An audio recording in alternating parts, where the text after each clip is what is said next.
आज कोणता धडा बघणार आहोत? अरण्य लिपी. कोणता? अरण्य लिपी. मराठी घेऊन ठेवले तुम्ही? अरण्य लिपी. अरण्य म्हणजे काय सांगा बरं?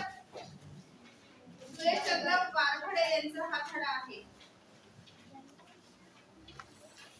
पुढे लेखक सुरेशचंद्र वानखडे.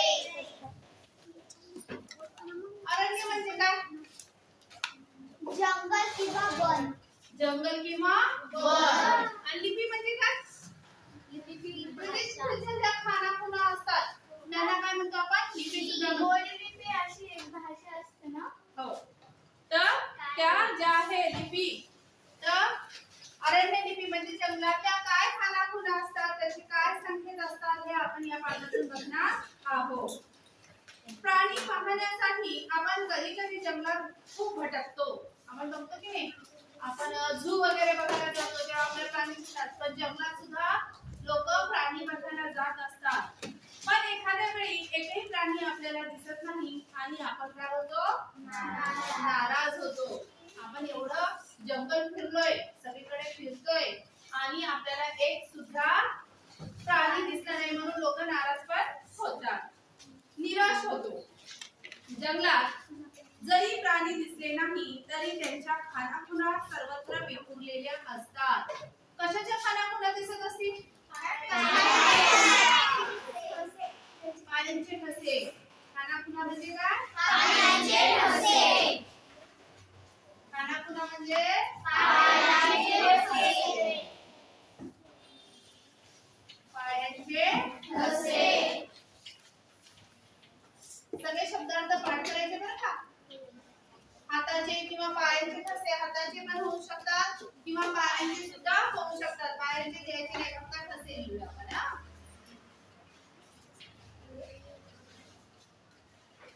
सर्वत्र विखुरलेल्या. विखुरलेल्या म्हणजे काय? विखुरलेलं सामान म्हणजे पसरलेलं. असं सामान म्हणजे त्यांच्या ज्या खानाखुणा ज्या असतात जंगली प्राण्यांच्या, त्या आपल्याला दिसतात. आपल्याला प्राणी दिसले नाही तरी त्यांच्या खानाखुणावरून कळतं की इथून कोणता तरी जंगली प्राणी गेलेला आहे. त्या खानाखुणा म्हणजे वन्य प्राण्यांच्या अरण्य लिपी होय. आता तीच खानाखुणा म्हणजे काय की वन्य प्राणी जे आहेत, वन्य म्हणजे जंगलात राहणाऱ्या प्राण्यांच्या अरण्य लिपी होय. अरण्य लिपी म्हणजे काय की जंगलात असलेल्या खानाखुणा हे आपल्याला समजतं. आता जर त्या खानाखुणा आपल्याला माहित जर असल्या तर आपल्याला कळतं की इथून हा प्राणी गेलाय. कळते नाही? कुत्र्याचे ठसे आपल्याला माहिती आहे. पायाचे ठसे आपल्याला लगेच कळतं की इथून कुत्रा फिरून गेला आहे. म्हणजे त्याच्या खानाखुणा बघूनच आपल्याला कळतं की कोणता प्राणी कुठून गेलाय. वन्यजीव जंगलात ठरलेल्या पाऊल वाटेवरून ये जा करतात. वन्यजीव म्हणजे जंगलातील जे काही प्राणी आहेत ते जंगलात जे ठरलेले त्यांच्या पाऊलवाटा आहे तिथून ते येणं. पाऊलवाटा म्हणजे पायी जिथून लोक वावरतात त्याला काय म्हणतात? पाऊलवाटा. मग हे जंगली प्राणी कोणत्या वाटेवरून जातात हे ये जा करतात हे ठरलेलं असतं. त्या पाऊलवाट्याचे निरीक्षण करावे. त्यांच्या ज्या पाऊलवाटा आहे, पाऊलवाट्यावर काय असेल? त्यांच्या पायाचे ठसे असतील, हातापायाचे जे काय असतील ठसे ते आपल्याला समजतात. त्या पाऊलवाट्याचे काय करायचं? मग निरीक्षण करायचं. त्यात तुम्हाला वन्यजीवांच्या पावलांचे ठसे उमटलेले दिसतात. मग त्या पाऊलवाटावर जिथून जे वन्य प्राणी गेलेले आहेत, जंगली प्राणी गेलेले आहेत, त्यांचे ठसे त्यांना दिसत असतात, आपल्याला दिसतात आणि त्याच्यावरून ते ओळखू येतात आपल्याला. पाणवठ्यावर गेला तर तेथील ओल्या मातीतही अनेक वन्यजीवांच्या पावलांचे ठसे तुम्हास पाहायला मिळतात. पाणवठा म्हणजे काय? पाणवठ्यावर गेला तर तिथं माती कशी असते? ओली. तर पाणवठा म्हणजे काय? जंगलातील प्राणी पाणी पिण्यासाठी जेथे येतात ते ठिकाण पाणी सार्वजनिक ठिकाण. म्हणजे पाणवठा म्हणजे सार्वजनिक असं पाणीचं ठिकाण असतं. पण आता जंगलामध्ये जिथं प्राणी पाणी पिण्यासाठी येतात तिथं ते पाण्याचं ठिकाण म्हणजे काय? पाणवठा. आणि त्या पाणवठ्याच्या शेजारी काय सगळीकडे ओलसर जमीन असते आणि त्या ओलसर जमिनीवर ते प्राणी पाणी पिण्यासाठी गेले की त्याचे काय पावलांचे ठसे उमटत असतात. स्पष्ट असतील तर कोणता प्राणी पाऊल वाटेवरून गेला अथवा किती वेळापूर्वी गेला, पाण्यावर येऊन गेला याची माहिती मिळते. आता तर ते स्पष्ट जर असेल आणि ताजे असतील तर लगेच कोणता प्राणी येऊन गेला, केव्हा गेला, जर तसा स्पष्ट असेल तर आत्ताच येऊन गेला आपण असं म्हणतो. प्रत्येक जातीच्या प्राण्यांच्या पायांचे ठसे वेगवेगळे असतात. सगळ्यांचे ठसे वेगवेगळे असतात का? हो. असतात का? नाही. सगळ्यांचे ठसे कसे असतात? वेगवेगळे. कसे असतात? वेगवेगळे असतात. आपल्या हाताचं हे घेतात, आधार कार्ड टाकलं, सगळ्यांचे वेगवेगळे असते का नाही? बोट ते दिसायला सगळ्यांचे सारखे असतात, पण ठसे कसे असतात? वेगवेगळे असतात. अगदी सगळी नरम जमिनीवरील धुळीत त्यांच्या पायांचे ठसे स्पष्ट दिसतात. सगळे जी काही धूळ असते त्याच्यामध्ये या सगळ्यांचे ठसे कसे आपल्याला स्पष्टपणे दिसत असतात. दिवस जसजसा पुढे सरकतो तसतसे इतर प्राण्यांच्या वर्दळीने वाहणाऱ्या वाऱ्याने असे ठसे पुसट होत जातात. आता वर्दळ म्हणजे काय? वर्दळ म्हणजे काय? येणे जाणे करणारे, गर्दीमुळे, मग त्याच्यामुळे आणि हवा सुटल्यामुळे सगळी धूळ सुद्धा उडते. त्याच्यामुळे दुसरे जे ठसे असतील ते काय होतात? पुसट होतात, म्हणजे थोडे अस्पष्ट दिसायला सुरुवात होते. पण सगळे कसे असते?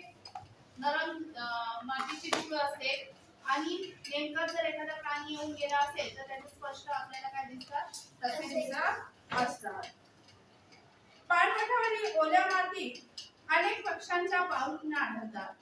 आता पाणवठा म्हणजे काय तुम्हाला मी सांगितलं, पाणी पिण्याचे जंगली प्राणी तिथे जाऊन पाणी पितात जंगलामध्ये, त्याला पाणवठा किंवा सार्वजनिक पाणी भरण्याचे ठिकाण म्हणजे पण पाणवठाच असतो. आता ओल्या मातीत अनेक पक्षी सुद्धा पाणी प्यायला येतात की नाही? तर अनेक पक्ष्यांचे पाऊलखुणा सुद्धा दिसतात. पाऊलखुणा म्हणजे काय? त्या साऱ्या पाऊलखुणा रांगोळी घातल्यासारख्या सुंदर दिसतात. दिसतात की नाही सुंदर? जर ओलसर जमीन असेल आणि तिथे जर चिमणी जर काही दाणा वगैरे खायला किंवा पाणी प्यायला आली असेल तर त्यांच्या पायाचे कसे असतात? असं की नाही? आणि खूप सारे असले असं रांगोळी सारखं सुद्धा दिसतं. कोणत्याही प्राण्यांचे कसे रांगोळी घातल्यासारख्या दिसतात. त्या पाहताना मनाला आनंद होतो. होते की आनंद? बरं तुला साधं सांगते, चित्रांच्या पायाचे कसे कसे असतात? गोल गोल गोल गोल गोल रांगोळी ठेवल्यासारखं दिसतात की नाही? हा, एकदा आखीव रेखीव असतात ते, असतात की नाही? छान व्यवस्थित असे पाय, जर चिखल असेल तर व्यवस्थित उमटतात ते. वाघ व बिबट्यांच्या पावलांचा ठसा पाहायला मिळाल्यानंतर अधिक आनंद होतो. जर वाघ किंवा बिबट्या याचा ठसा मिळाल्यानंतर आपल्याला काय होतो? आनंद होतो. पण जंगलामध्ये जिथं आपल्या जंगलामध्ये जर आपल्याला बघायला मिळाला तर आनंद होईल, पण शहरामध्ये दिसला तर घाबरतो आपण. आपल्याला माहित आहे की जंगलामध्ये आपल्याला प्राण्यांचे ठसे दिसणार आहे आणि ते आपण बघण्यासाठी सुद्धा जात असतो. आणि ते जर आपल्याला बघायला मिळाले तर आपल्याला आनंद होत असतो. वाघाच्या पावलांचे ठसे इतर प्राण्यांपेक्षा वेगळे असतात. आता जो वाघाचा पायाचा ठसा आहे तो इतर प्राण्यांपेक्षा कसा आहे? वेगळा आहे. वाघ आपला आवाज होऊ नये यासाठी पालापाचोळ्यातून चालणे टाळतो. वाघ फार हुशार असतो आणि त्याच्या पायाची चाहूल कोणालाही लागू नये, की मी इथून जात आहे हे कोणालाही समजू नये, त्याच्यामुळे तो पालापाचोळ्यातून कधी चालत नाही. असं माती जी असते तिचा आवाज होणार नाही अशा ठिकाणातून तो चालत असतो. तो पाऊल वाटेवरून नदी नाल्याच्या पात्रातून वाळूवरून चालतो. कशावरून चालतो वाळू? नदी किंवा नदी नाल्याचं जे पात्र असतं पाण्याचं त्याच्यावरून तो चालत असतो. अशा पाऊल वाटा तपासाव्या. आता तुम्हाला जर वाघाचे बिबट्याचे जर पाऊलखुणा जर शोधायचं सांगितलं तर कुठे शोधायच्या? जमिनीवर. पालापाचोळ्या सापडेल का? नाही. जमिनीवर किंवा नदीचं पात्र असेल, सपाट जमीन भाग असेल अशा ठिकाणी आपल्याला त्याच्या पाऊलवाटा पाऊलखुणा आपल्याला दिसत असतात.